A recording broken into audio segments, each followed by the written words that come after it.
Good afternoon. My name is Cameron Afzal. I'm the police chief for Dayton Police Department. So the purpose of this briefing is to kind of give you a quick briefing on a critical incident that occurred yesterday, June 12th, 2025.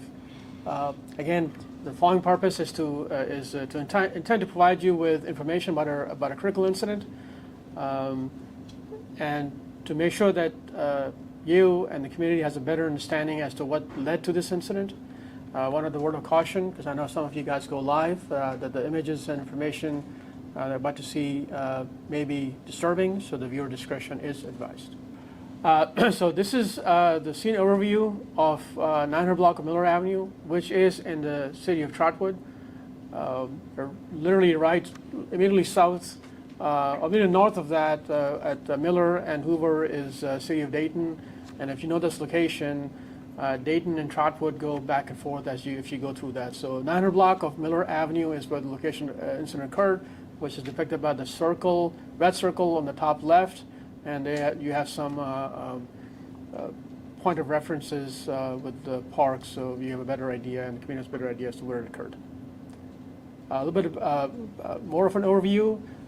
What you see is city border and incident location. So as I mentioned, you can be 20, 30 feet north of that, you'll be city of Dayton. You keep going south of that location, you'll go back in Dayton, but this actually occurred in city of Trotwood, but only Dayton police officers were involved in this incident. Again, overview of where the critical incident, which is the officer-involved shooting, occurred. That circle with the red circle with the oval shape that you see on your screens. Again, this is a street view of where the incident occurred. So as you see that structure with the 3 base doors, immediately left of that is where the officer-involved shooting took place. So just to give you a little bit of background, so Dayton Police Department was conducting a joint operation to reduce gun violence. We did have some additional partners with us. We had aviation assets from State Patrol, and we had our parole partners were also as part of this operation. During this operation, FLARC license plate readers alerted on a stolen vehicle that turned out to be stolen from Warren County. The aviation assets that we had provided real-time information on the stolen vehicle once they picked it up.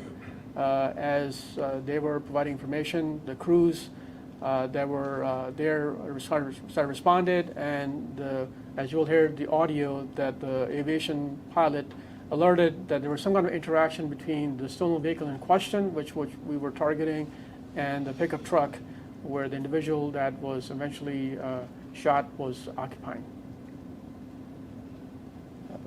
So at this time, as also got to the scene, also located the truck with the trailer blocking the road at Redmond Place and Miller Avenue. Initially, the driver refused multiple commands to exit the vehicle. Driver then exited the vehicle holding a handgun, which will show you a video on his right hand, and one officer discharged his firearm, and it was discharged one time. So what you're about to hear are portions of radio traffic and footage from body-worn cameras. The footage contains violent images and strong language, so viewer discretion is advised, and definitely contains strong language in this video. So this is the initial flock hit, and you will see one of our members of the department alerting that there's a flock hit, and aviation is going to pick up from there. Northbound on Olive from West 3rd, Black 4 Fusion, enters along 5th hit, 33 seconds. So next one is just snippets of different things that how aviation is tracking the stolen vehicle and helping crews get to the scene. It's going into a private drive right now on Millman. It's backing out, and it's going to come back out eastbound on Millman toward Plainview. Going around the curve right now, Plainview, or excuse me, I think it turns into Iona, and it's going to come up to Lorimer Street.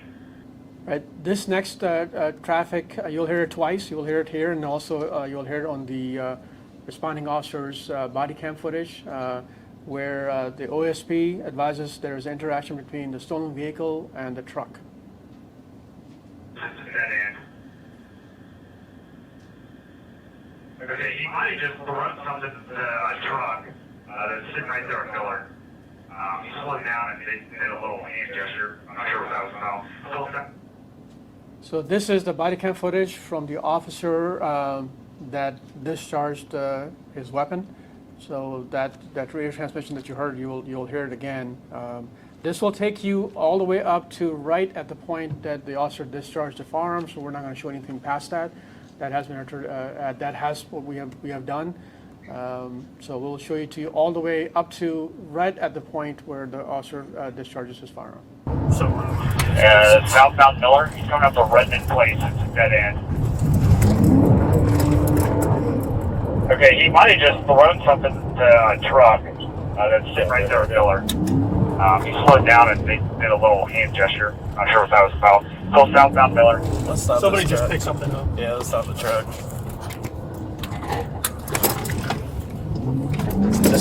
He's right there. He's right there. Stop the truck. Still southbound Miller. That truck with the trailer was right there at Redmond Place. Let them by. Stop this dude. Stop! Stop! Stop! Stop! Stop the car! Stop the fucking car! Show me your hands! Show me your fucking hands! Get out of the car! Get out of the car!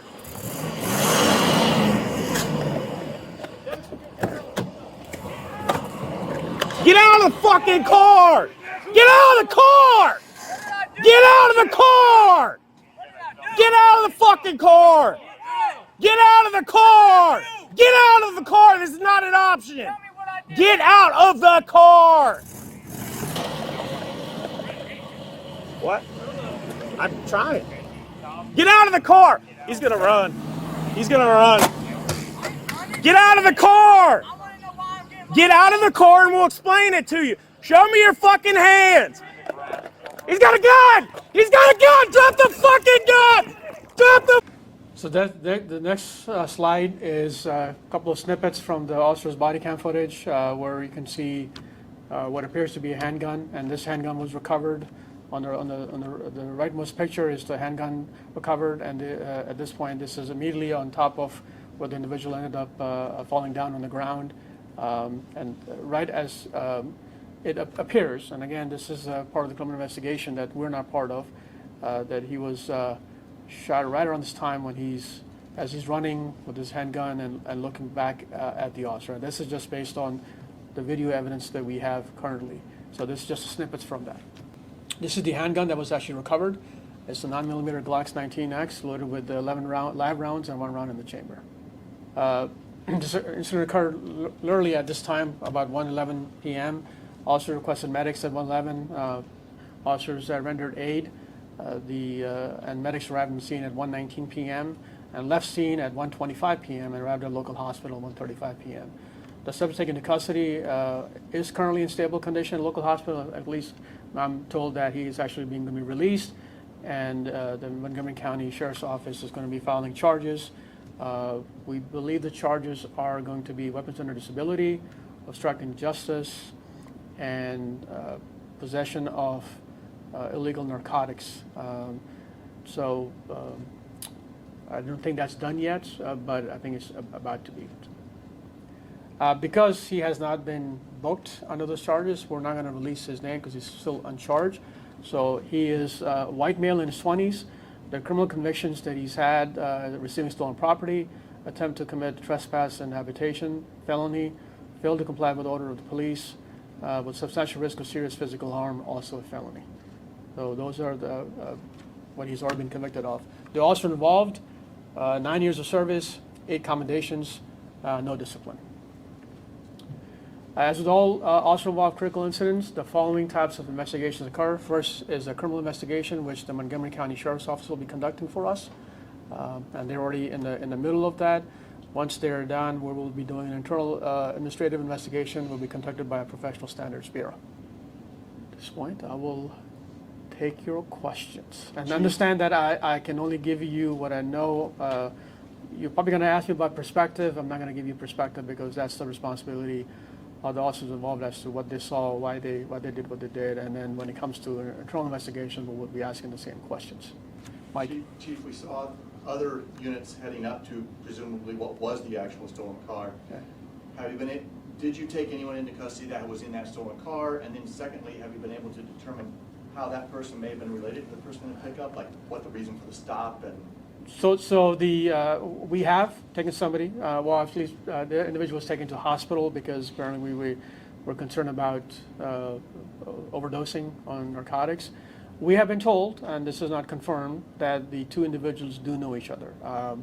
Not a confirmation, but at least the initial investigation is that this individual that was shot, about to be charged, and the individual in the stolen vehicle do know each other based on what Montgomery County Sheriff's Office has told us. But we don't have any personal first-hand confirmation of that.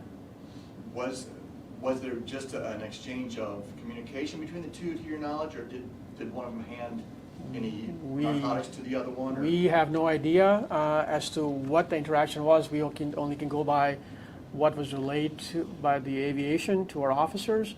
I know Montgomery County will be doing a search warrant on the vehicle, so we'll see what comes out of that. The individual who was shot, they had a pickup truck. They had what looked like a tow trailer with them. Were they there to either pick up or drop off the stolen vehicle? I don't know. You said that the person that was shot by the officer does have those previous charges. Are they through your department? In other words, is your department familiar with this person? I don't know if they are. Anybody back there know if the convictions are from us or from another department? We don't. We can confirm. We can figure out as to where the charges are from. The stolen car, was it picked up on Pomeroy? Pomeroy is where the individual is located. I think was the stolen car was Elks or something. Elk. I think the stolen car was located on Elk. The individual driving the vehicle was on Pomeroy. Pomeroy. And you, many of the officers that were involved, even right there, were already out there working a violence deterrence initiative. Yes. In the afternoon. Correct. And in that case, many times they're looking for people carrying guns illegally and/or stolen cars, or both. Or talk about that a little bit. Yeah, I mean the whole intent is because obviously we have had some issues with violence and stolen cars are part of that equation. Didn't used to be back in the day, but it seems to be. So you're always in an area where we have located stolen vehicles or cars have been stolen and location where we've had a high incident. So yeah, that's the focus part of that effort. And the suspect that was arrested with the stolen car, do they have any prior convictions or arrests? I don't know the answer to that question. You mentioned, I'm sure you said it yesterday, but is the Montgomery County Sheriff's Office now in charge of the investigation in terms of criminal investigation? Correct, for the officer involved shootings. I don't know if the stolen vehicle part is that, who's doing that? Is Montgomery County handling that also? They're handling that part also, so they're handling the whole thing. Where was the one person shot? So what best we can say is probably a graze, what looks like a graze wound somewhere in the neck, because I know we saw our officers applying pressure to make sure that they didn't bleed. So appears to be, and again, I don't know the full, but I would imagine the outcome would have been different if that actually had been hit with a bullet. It looks like it's probably more than likely a graze wound, but don't quote me on that because I'm not sure. I'm definitely guesstimating that it's probably a graze wound. Chief, I know you want to talk about the perspective of officers' actions, but if you can just talk about the fact that they so often now are dealing with people not just having a weapon, but like this gentleman had one in the chamber, 11 more available. I mean, he was fully loaded and capable of firing at several officers. Yeah, I'm not going to go into intent of what this person's intent was. I have no idea what the intent was, just like I'm not going to answer the question about what my officer saw or didn't see or what the perceived threat was. That is the criminal investigation responsibility, so it would be unkind for me to not make comment about my officer's intent and then make comment about somebody else's intent. Can you just talk about the fact your officers constantly now face armed people that they're interacting with on any assignment they might be sent to? That's correct. Unfortunately, we do. We come across a lot of individuals that are armed. I think our social media posts, when we do have it, I think not too long ago, we posted, I don't know, 7 or 8 weapons recovered from, I believe they were all juveniles. That was patrolled that recovered it. So that is a concern, but just a reality that we have to deal with. Was the firearm you recovered, was that legally owned by the suspect? I do not know, that is still being reviewed, how it has been used in the past, so I can't tell you. We know that he's not allowed to have weapons, so, yeah, I mean, again, the ownership is not, I don't know the ownership. In regards to this operation that was meant to be just recovering firearms in general, were there other firearms acquired separate to this incident? So I know there was at least a couple more arrests that day involving narcotics. I don't know if any weapons were recovered or not.